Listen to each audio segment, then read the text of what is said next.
Hi friends, நான் Janani and நீங்க பார்த்துட்டு இருக்கிறது டைம் அண்ட் ட்ரையல். இன்னைக்கு நம்ம பார்க்க போற வீடியோவும் ஒரு நேயர் விருப்பம் எபிசோடா தாங்க இருக்க போகுது. ஸோ நிறைய பேர் நம்ம கமெண்ட் செக்ஷன்ல கேட்டிருந்தீங்க இந்த மாதிரி PhD பண்றதை பத்தி ஒரு வீடியோ பண்ணுங்க அப்படின்னு சொல்லி. ஸோ இன்னைக்கு நம்ம நெதர்லாண்ட்ஸ்லேயே PhD முடிச்ச ஒருத்தரை தான் மீட் பண்ணி நிறைய விஷயங்கள் அவர்கிட்ட இருந்து தெரிஞ்சுக்க போறோம். அண்ட் வீடியோக்குள்ள போறதுக்கு முன்னாடி நீங்க இன்னும் நம்ம சேனலை சப்ஸ்கிரைப் பண்ணலனா மறக்காம சப்ஸ்கிரைப் பண்ணிருங்க. அண்ட் அதோட இந்த பெல் ஐக்கனை கிளிக் பண்ணி ஆல் நோட்டிஃபிகேஷன் எனேபிள் பண்ணிக்கிட்டீங்கன்னா நாங்க போஸ்ட் பண்ற புது வீடியோஸ் அண்ட் புது கண்டென்ட்ஸ் உடனே உங்களை வந்து சேரும்.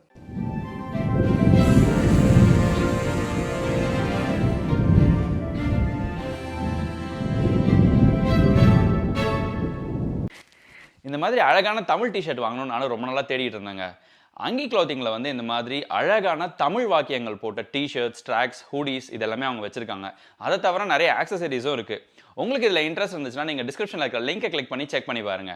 அதோடவே TNT10 அப்படிங்கிற ப்ரோமோ கோட் யூஸ் பண்ணிங்கன்னா உங்களுக்கு 10% டிஸ்கவுண்ட்டும் இருக்குது. Hi Ajinkya. Hi. Maybe you can say a hi to our viewers. Hello. And also a quick intro about yourself. Yes, I am Ajinkya Patil. I am from Maharashtra. I did my BTech in electrical engineering at IIT Kharagpur, and after that I moved to the Netherlands to my PhD, for my PhD that is, and that was in astronomy.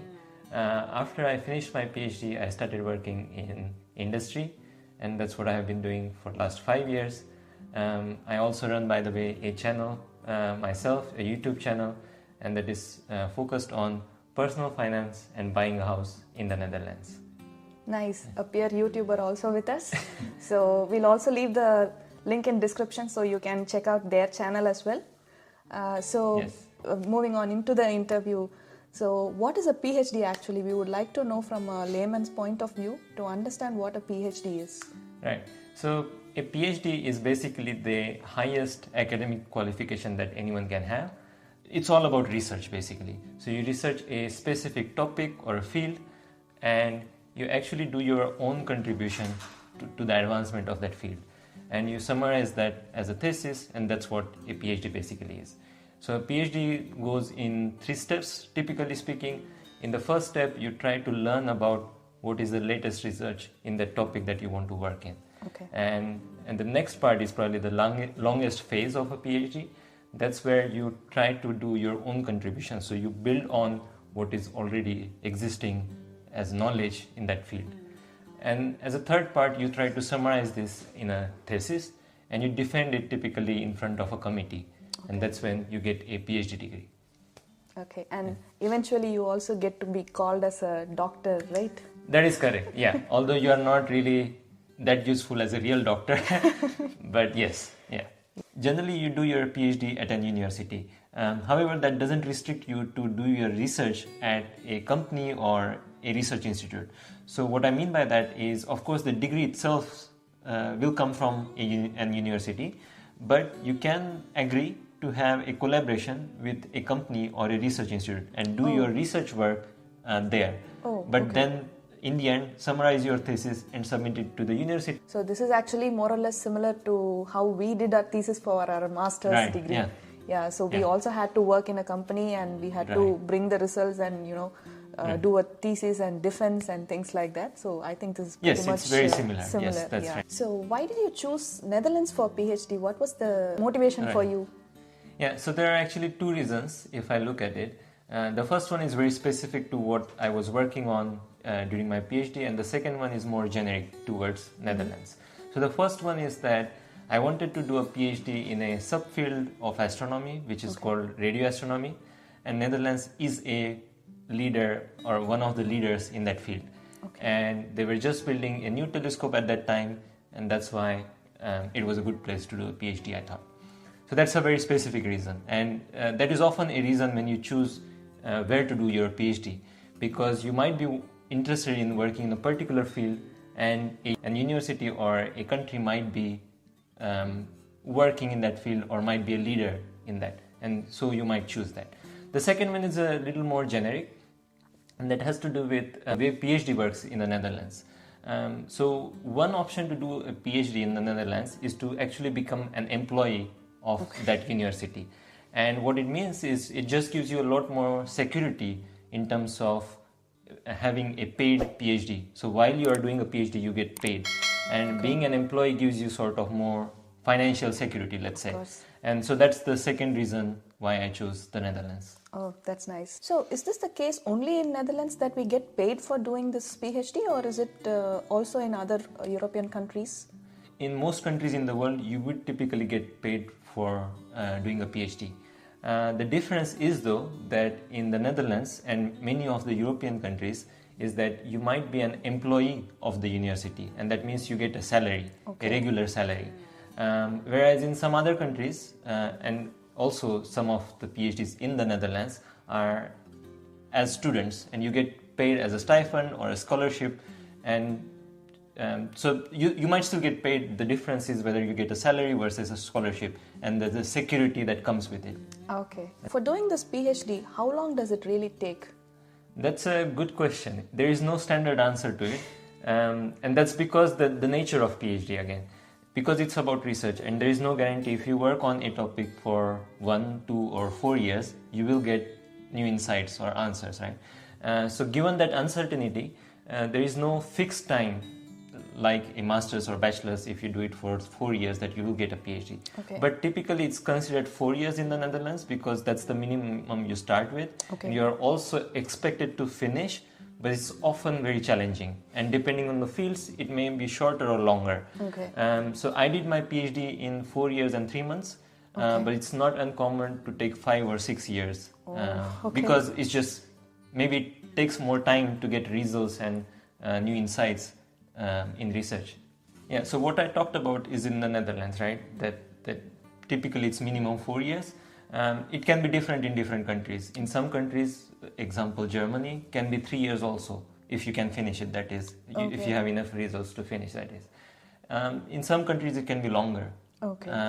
So it really depends also on the country, on the university, and what criteria are required to be sufficient to submit a thesis. So some universities might say that you need to have at least 2 research papers published, and then you can apply for a PhD, that is. So who can apply for this PhD positions? Do we need to have any qualifications for applying to this? And also, are there any prerequisites like we do IELTS and SOP and LOR preparation and all for masters? Do we have such requisites for PhD opportunities as well? Yeah, so if we talk about eligibility, typically you are required to have a master's. Although it's not necessary. In my case, I didn't have a master's when I started my PhD. Yes. So I started my PhD right after my BTech, that is. But typically you would be expected to have a master's degree because you would be competing with people who, basically in the end, it's a competition, right? It's a job you're applying to. Yeah. And for that particular position, there might be n number of people who are applying, and some of them would have maybe more experience than you. So, but most of the times people have masters when they apply for a PhD, and that's also expected but not necessary. In addition to that, you are expected to have a good command of the English language. Again, what I'm talking about is in the Netherlands, and sometimes you might have to show that with either TOEFL or IELTS, but depending on if you did your master's thesis also in English and you did your interviews for the PhD also in English, maybe they may not ask you to have that as a proof. And when you talk about what you need to apply for a PhD, so you need to submit your CV or resume. In addition to that, you might have to write a cover letter or a statement of research where you explain what kind of research background you have and why you are interested in that PhD position, or basically a motivation, right? Yeah, and that's more. But in this particular case, it's not just the motivation itself, but also the scientific background and the interest that you need to explain in those letters. And then, in addition to that, you might have to provide 2 to 3 reference letters from maybe your master's thesis supervisor or people you might have worked with, professors, researchers you might have worked with. And that's what you typically need. So once you submit that, they might shortlist candidates, the university that you apply to, and they might do some interviews. In my case, there was an interview with the person I did in the end my PhD with. Okay, like your professor. Right. And sometimes there might be also a bigger committee that you do an interview with. Okay, yeah, panel of people. Right. Okay. Yeah. Okay, so how do we find these PhD positions or opportunities? Where do we look up for them? Yeah, that's a little difficult question because compared to, let's say, bachelor's or master's, everything becomes much more specific when it comes to a PhD. And at least in the Netherlands, the way the application procedure works here. So there is, at least I don't know of a place where you can find all PhD positions, let's say in the Netherlands. And so what it means is, let's say you decide a field that you want to do a PhD in, then you look for universities where you have that field, people working in that field, researchers and professors. Okay. And then you might have to look for specific openings or generic openings at that university in that graduate school. Okay. And there you will find all the information about what kind of PhD it is, what topic it's on, what do you need to apply, and so on. Okay. So what I just explained was about Netherlands, and that's also generically speaking. For example, if you apply to an university in the United States, you may have a different procedure. So you just apply to a department rather than a specific opening or a position. Also in the Netherlands, sometimes apart from these specific openings or positions, there are also scholarships. They might be provided by a research organization or a research group, or even sometimes your home country to do a PhD. And in that case, you become basically a student with a scholarship or funding, and that procedure might be different depending on where the funding comes from. Okay. And thirdly, there is also an option to do a sponsored PhD, where you remain employed at a company, let's say, or your own employer, and they pay you to do a PhD while you are working. Okay. And so that's a third way to apply for a PhD. So are there any specific websites where we can look up for information about PhD opportunities in Netherlands? Right. So there are a couple of generic websites where you can find some information about doing a PhD in the Netherlands. But again, as I mentioned, everything about PhD is often very specific. So it's very difficult to find one website where you'll find all the information to the greatest detail. So again, we could mention those in the description, a couple of websites where you can find a generic information as a starter. And then after that, you would have to look into the specific field, the specific university or the graduate school that is relevant for you. Okay. So when we are coming here to do a PhD, what type of visa do we get? And who will apply for that visa? Whether we ourselves will apply for the visa, or the university that is giving us the opportunity, will they apply for the visa? How does that work? Right. So most PhD students in the Netherlands are, as I mentioned, are employees of the university where they work. And so I'll talk about that because that's the most generic case basically. And in that case, as I mentioned, it's an employment. So you get a work visa. Typically, you don't have to do much in this process. The university does everything for you. Okay. They will ask you for the documents that they need in order to apply for that work visa, and you will be just at some point be informed that the work visa is ready to collect in the nearby embassy. Okay. So for doing this PhD, how much does it cost? Like from the application costs to the study costs or living costs, how much does it completely cost? Yeah, so the good thing in doing a PhD in the Netherlands is that often you are an employee of the university, and that means that you don't have any costs anymore. You're not a student. You don't have to even pay for your application or anything for that matter. Okay. And you get a salary. Okay. And of course, you would have to pay for your own food and living expenses and so on, but you get a salary as if you are employed by the government, let's say, or the university for that matter. And the salary typically ranges between, depending on your experience, maybe between 28,000 and 36,000. So you start at around 28,000 a year, about 2,400 a month, and it increases every year a little bit. Okay. Now, this is again an indication. Every year it increases typically a little bit with inflation and so on, but just to get you an idea. Yeah. Since you mentioned like we'll be getting a HSM visa or a job visa, do the labor laws and regulations of Netherlands also apply to people who are doing PhD here? Yeah, that's right. So again, you are just a normal employee in that sense, and you get all the benefits that come with that is. So you even contribute to your pension, and all the social welfare system is that comes along with it. Yes. Okay. And what about the minimum wages and things like that? Yeah, so I believe there are exceptions when it comes to academic jobs. And so, as I mentioned already, the salary range is between 28,000 and 36,000. Just as an indication, again, can change every year a little bit. That is what it is for a PhD. Okay. And it might change a little with your experience, but those minimum salary requirements for a highly skilled migrant, they are sort of not applied for academic jobs. Maybe they vary between academics and I think there are some exceptions for researchers basically. Okay. Yeah. Now that we've spoken a lot about PhD and doing PhD, what are the opportunities after completing PhD? Like what sorts of jobs or what sorts of opportunities do we have in the Netherlands after finishing PhD? Right. So broadly speaking, there are two categories, and that would apply to most people, that is. Okay. So the first one is an academic or research job. And what I mean by that is after your PhD, you would typically apply for a postdoc position, which might be 2 to 3 years. And what you do during that postdoc position, it's again all about research, but you transition from a guided research, that's what you do during a PhD with your professor, towards a more an independent researcher. Okay. So becoming yourself independent in doing the research, and at some point even leading a team that is doing research. And after that you would apply for academic positions, so professor, assistant, associate, and then full professor. That would be a career track for job in academia. There are also research positions that don't necessarily mean becoming a professor. So let's say a research institute.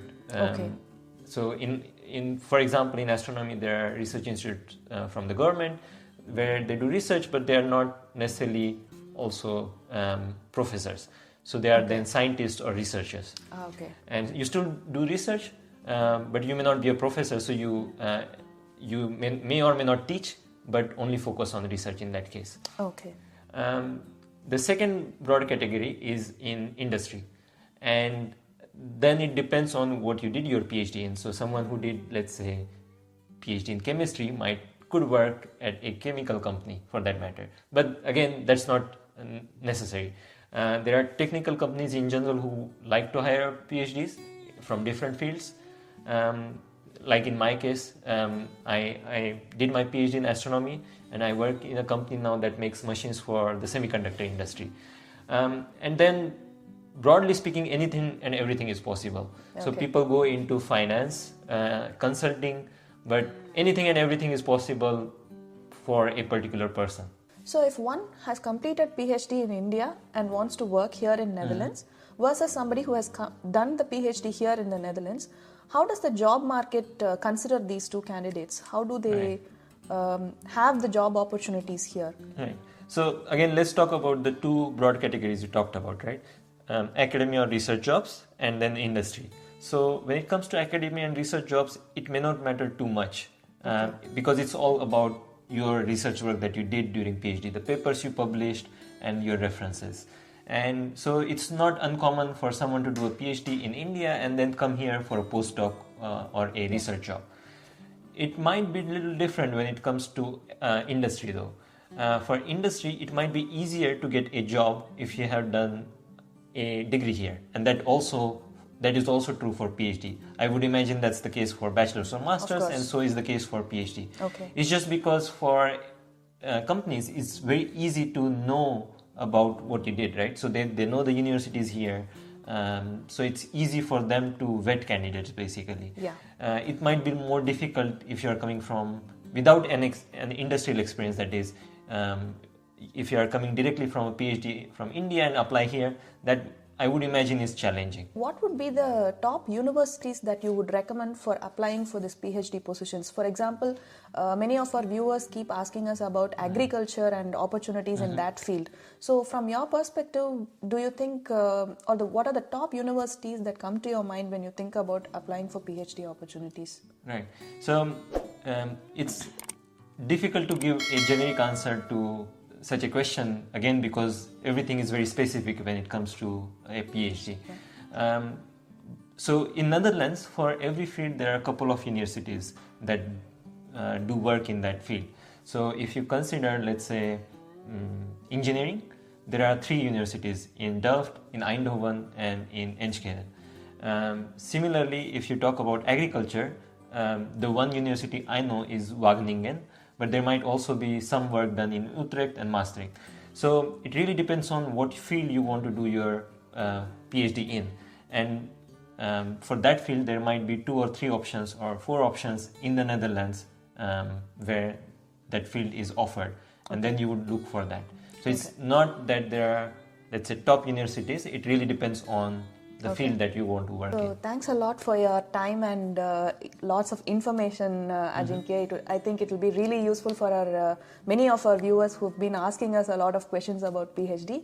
Thank you very much for sharing your experience with us. Well, thank you rather for having me, and you're welcome. If you are looking for more such informational videos, please subscribe to Time and Trial. And also, if you're interested in my channel on personal finance and buying a house in the Netherlands, please look at the link below in the description and subscribe and watch my videos. So இன்னைக்கு எபிசோடில் நம்ம அஜிங்கியா கிட்ட பேசினதில் PhD பண்ணுறதை பற்றி நிறைய விஷயங்கள் தெரிஞ்சுக்கிட்டோம். நிறைய விஷயங்கள் எனக்குமே ரொம்ப புதுசாக தாங்க இருந்தது. ஸோ இந்த வீடியோ உங்களுக்கு ரொம்பவே இன்ஃபர்மேட்டிவாகவும் யூஸ்ஃபுல்லாகவும் இருந்திருக்கும்னு நினைக்கிறேன். உங்களுக்கு இந்த வீடியோ பிடிச்சிருந்ததுன்னா லைக் பண்ணுங்கள், உங்கள் ஃப்ரெண்ட்ஸ் அண்ட் ஃபேமிலியில் ஷேர் பண்ணுங்கள், அண்ட் மறக்காமல் சப்ஸ்கிரைப் பண்ணுங்கள். நம்ம சேனலோட சோஷியல் மீடியா லிங்க்ஸையும் நாங்கள் டிஸ்கிரிப்ஷனில் கொடுத்துருக்கோம். அங்கேயும் எங்களை ஃபாலோ பண்ணுங்கள். ஸோ தட் நாங்கள் போஸ்ட் பண்ணுற புது வீடியோஸ் அண்ட் புது கண்டென்ட்ஸ் உடனே உங்களை வந்து சேரும். Until then, stay safe and stay connected. Bye.